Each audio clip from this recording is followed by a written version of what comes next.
നമസ്കാരം. അല്ലു ഫാമിലി അമ്മയും മക്കളും എന്ന എൻ്റെ യൂട്യൂബ് ചാനലിലേക്ക് എല്ലാവർക്കും സ്വാഗതം. കോഴി വളർത്തൽ ആരംഭിച്ച് കുറച്ച് കഴിയുമ്പോഴേ എല്ലാവരും പറയുന്ന ഒരു പ്രശ്നമാണ് കോഴി വളർത്തൽ വളരെ നഷ്ടമുള്ള ഒരു ബിസിനസ്സാണെന്ന്. എന്നാൽ അങ്ങനെയല്ല. അതിൻ്റെ പാഠങ്ങൾ അറിഞ്ഞ് നമ്മൾ ചെയ്യുകയാണെങ്കിൽ ഉറപ്പായും ലാഭമുള്ള ബിസിനസ് തന്നെയാണ് മുട്ടക്കോഴി വളർത്തൽ. അപ്പോൾ അത് എങ്ങനെയാണ് എന്നുള്ളതാണ് എൻ്റെ ഈ വീഡിയോ. വീഡിയോ ആദ്യമായിട്ട് കാണുന്നവർ വീഡിയോ സബ്സ്ക്രൈബ് ചെയ്യാൻ മറന്നു പോകരുത്. പിന്നെ എല്ലാവരും ഈ കാണുന്ന പകുതിയിലധികം പേര് ലൈക്ക് തരാതെയാണ് വീഡിയോ കാണുന്നത്. ദയവ് ചെയ്ത് എല്ലാവരും വീഡിയോയ്ക്ക് ലൈക്ക് അടിച്ചതിന് ശേഷം വീഡിയോ കാണുക. പുതിയതായിട്ടുള്ള എല്ലാവരും മറക്കാതെ സബ്സ്ക്രൈബും ചെയ്യുക. അപ്പോൾ വീഡിയോയിലേക്ക് പോവാം. നമ്മുടെ ജോലി, നമ്മുടെ വരുമാനം, അതിനു പുറമേ ഒരു ചെറിയ വരുമാനം കൂടി പ്രതീക്ഷിച്ചുകൊണ്ടായിരിക്കും നമ്മൾ മുട്ടക്കോഴി വളർത്തലിലേക്ക് തിരിയുന്നത്. നമ്മുടെ വരുമാനത്തിൽ പകുതിയിലധികവും നമ്മൾ ഇതിനു വേണ്ടി തീറ്റ ചിലവായാലും കോഴികളുടെ മറ്റു ചിലവിലേക്കായാലും നമ്മൾ ചിലവാക്കിയിട്ടായിരിക്കും നിൽക്കുന്നത്. പക്ഷേ അങ്ങനെ വന്നതിന് ശേഷം നമുക്കൊരു വരുമാനം അതിൽ നിന്നും ഉണ്ടാവാതെ വരുമ്പോൾ തീർച്ചയായിട്ടും നമുക്ക് വളരെ വിഷമം തോന്നും. നമ്മളെ പൈസയെല്ലാം ഓരോ ദിവസവും ഇങ്ങനെ വെറുതെ പോവുകയാണല്ലോ എന്ന് ചിന്തിച്ചുള്ള വിഷമം വേറെയും. പക്ഷേ എന്നാൽ നിങ്ങൾ വിഷമിക്കേണ്ട. നിങ്ങൾ ചെയ്യേണ്ട ഒരു കാര്യം ഇതാണ്. നമ്മൾ കോഴി വളർത്തലിൽ നമുക്ക് ഏറ്റവും കൂടുതൽ നമ്മുടെ പൈസ പോകുന്ന ഒരു വിഭാഗമാണ് അതിൻ്റെ തീറ്റ ചിലവ് എന്നുള്ളത്. അപ്പോൾ ആ തീറ്റ ചിലവ് കുറച്ചാൽ മാത്രമേ നമുക്ക് കോഴി വളർത്തലിൽ നിന്ന്, അതായത് മുട്ടക്കോഴി വളർത്തലിൽ നിന്ന് ഒരു അധിക വരുമാനം അല്ലെങ്കിൽ ഇരട്ടി വരുമാനം ഉണ്ടാവുകയുള്ളൂ. അപ്പോൾ അതറിഞ്ഞു വേണം നമ്മൾ മുട്ടക്കോഴി വളർത്തലിലേക്ക് ഇറങ്ങാൻ വേണ്ടി. എല്ലാം നമ്മൾ ശ്രദ്ധിക്കേണ്ട ഒരേ ഒരു പ്രധാനപ്പെട്ട കാര്യമെന്ന് വെച്ചാൽ, നമ്മൾ കോഴിയെ കൊണ്ടുവന്നതിന് ശേഷം ഇതൊക്കെ ചെയ്യാമെന്ന് നമ്മൾ ഒരിക്കലും കരുതരുത്.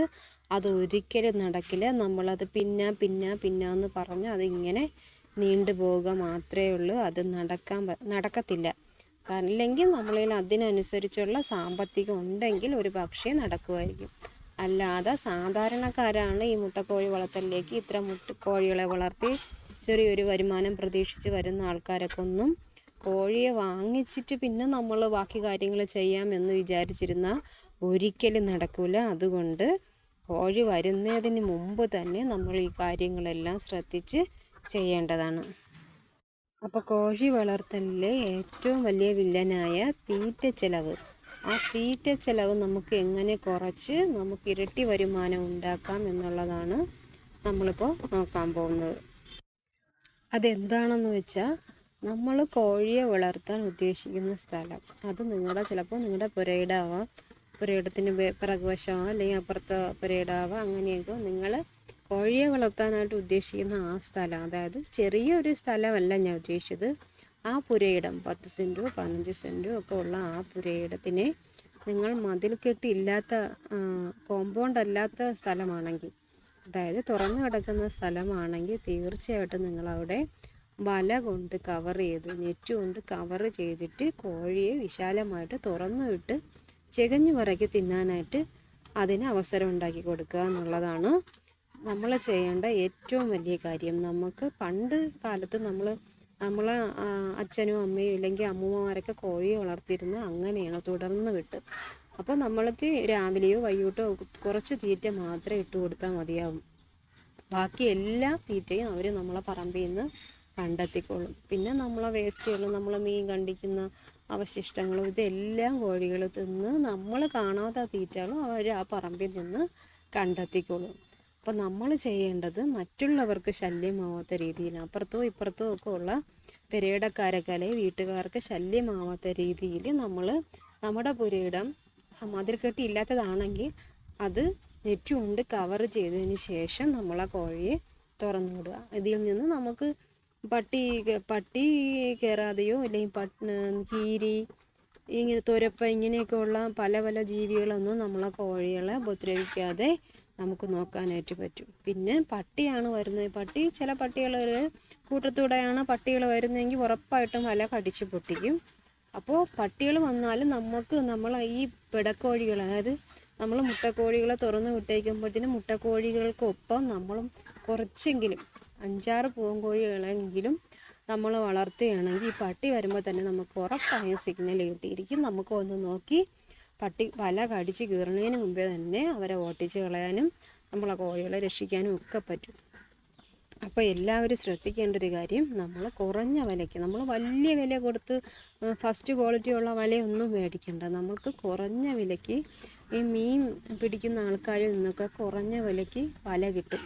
പഴയ വല, അത് കിലോയ്ക്ക് 100 രൂപ 150 രൂപ നിരക്കിലൊക്കെ നമുക്ക് ലഭിക്കും. അപ്പോൾ അത് നമ്മൾ തിരക്കി എവിടെയാണെന്നുള്ളത് അന്വേഷിച്ചിട്ട് നമ്മൾ കമ്പിയൊന്നും വെച്ച് കെട്ടാനായിട്ട് നിൽക്കാതെ, കമ്പി നിങ്ങളെ വീട്ടിൽ ഉപയോഗിച്ചതിന് ശേഷം ആവശ്യമില്ലാതെ കിടക്കുന്ന, ഉപയോഗശൂന്യമായിട്ട് കിടക്കുന്ന കമ്പികളോ അങ്ങനെയുള്ളതൊക്കെ ഉണ്ടെങ്കിൽ നമുക്ക് ഉപയോഗിക്കാം.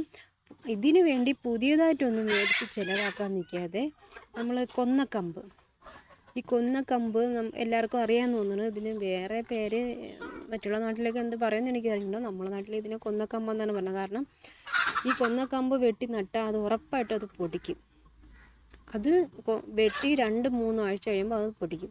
ആ പൊടിച്ച് നല്ല വേരിറങ്ങി നല്ല ബലത്തിന് തന്നെ അത് നിൽക്കും. അതിൽ നമുക്ക് ഈ വല വലിച്ച് കെട്ടി നല്ല രീതിക്ക് കോഴിക്ക് അപ്പുറത്തേക്കോ മറ്റു ജീവികൾക്ക് ഇപ്പുറത്തേക്കോ വരാൻ പറ്റാത്ത രീതിയിൽ നന്നായിട്ട് വലിച്ച് കെട്ടി നമ്മൾ ഇതിനെ തുറന്നു വിടുകയാണെങ്കിൽ ഉറപ്പായും കോഴി വളർത്തൽ ഒരു വൻ വിജയമായി തീരും. അടച്ചിട്ട് വളർത്തുന്നത് നഷ്ടമാണ് എന്ന് ഞാൻ പറയില്ല. കാരണം എൻ്റെ കോഴികളെ രാവിലെ മുതൽ വൈകുന്നേരം ഒരു 2 മണി വരെ, 2-2:30-3 മണി വരെയൊക്കെ എൻ്റെ കോഴികളെ ഞാൻ അടച്ചിട്ട് തന്നെയാണ് വളർത്തുന്നത്. അതിന് ശേഷം ഒരു 6-7 മണി വരെ ഞാൻ എൻ്റെ കോഴികളെ ഇതേപോലെ വിശാലമായിട്ട് തുറന്നു വിടും. അപ്പോൾ ഇങ്ങനെ തുറന്നു വിടുന്നത് കൊണ്ട് ഉപയോഗം ഒരുപാടാണ്. നമുക്കറിയാം, നമ്മൾ അടച്ചിട്ട് വളർത്തുന്ന കോഴിയുടെ മുട്ട മഞ്ഞക്കരു എന്ന് പറയുന്നത് കടയിലെ മുട്ടയേക്കാളും ഒരല്പം കൂടി കളർ കാണുമായിരിക്കും. പക്ഷേ ഇങ്ങനെ വളർത്തുന്ന, നമ്മൾ പൂർണ്ണമായിട്ടും തുറന്നു വിട്ട് വളർത്തുന്ന കോഴികളുടെ മുട്ടയുടെ മഞ്ഞക്കരു പറഞ്ഞാൽ നല്ല മഞ്ഞക്കരുവാണ്, നല്ല ഡാർക്ക് മഞ്ഞക്കരുവാണ്. പിന്നെ നമ്മൾ കണ്ടെത്താത്ത ഒരുപാട് ചെടികളും ഔഷധ ഗുണമുള്ള ചെടികളും എല്ലാം ഇവർ തിന്നായിരിക്കും ഈ മുട്ട ഉൽപ്പാദനം നടക്കുന്നത്. അപ്പോൾ ഇരട്ടി ഗുണമേന്മയുള്ള മുട്ടയും ഇരട്ടി ലാഭവും തുറന്നു വിട്ട് വളർത്തുന്ന കോഴികളിൽ നിന്ന് നമുക്ക് ഉണ്ടാവും. പക്ഷേ പലരും പറയും നമുക്ക് എല്ലാം അതിനുള്ള സൗകര്യം ഇല്ല എന്നുള്ളത്. നമ്മളില്ല എന്ന് പറഞ്ഞ് മിണ്ടാതിരിക്കുക. സൗകര്യം നമുക്ക് ഉണ്ടെങ്കിൽ കുറച്ച് മെനക്കെടാൻ തയ്യാറായ ഉറപ്പായും നിങ്ങൾ ഇങ്ങനെ വളർത്തുകയാണ് നല്ലത്. നമ്മൾ 100 കോഴിക്ക് 12 കിലോ തീറ്റ ദിവസം കൊടുക്കുന്നതിന് പകരം നമുക്ക് 4 കിലോ തീറ്റ പോലും ഒരു ദിവസം ചിലവായില്ലെന്ന് വരും. അത്രയും നമ്മുടെ പറമ്പിൽ നിന്ന് തന്നെ അവർ ഭക്ഷണം കണ്ടെത്തിക്കൊള്ളും. നിങ്ങൾ ഇതുവരെ ഇതിനെപ്പറ്റി ചിന്തിച്ചിട്ടില്ല എങ്കിൽ ഇനി മുതൽ ചിന്തിച്ച് നല്ല ഗുണമേന്മയുള്ള മുട്ട ഏറ്റവും കുറഞ്ഞ ചിലവിൽ നമുക്ക് ഉൽപ്പാദിപ്പിക്കാനായിട്ട് സാധിക്കും. അപ്പോൾ എല്ലാവരും ഇതൊന്ന് പരീക്ഷിച്ച് നോക്കണം. ഉറപ്പായും തീറ്റ ചിലവ് വളരെ കുറച്ച് നല്ല ഗുണമേന്മയുള്ള മുട്ട ഉൽപ്പാദിപ്പിക്കാനായിട്ട് സാധിക്കും. നമ്മുടെ കോഴികൾക്കും സ്വതന്ത്രമായി ഇതുപോലെ പച്ചിലകളൊക്കെ തിന്ന് വിശാലമായി നടക്കാം.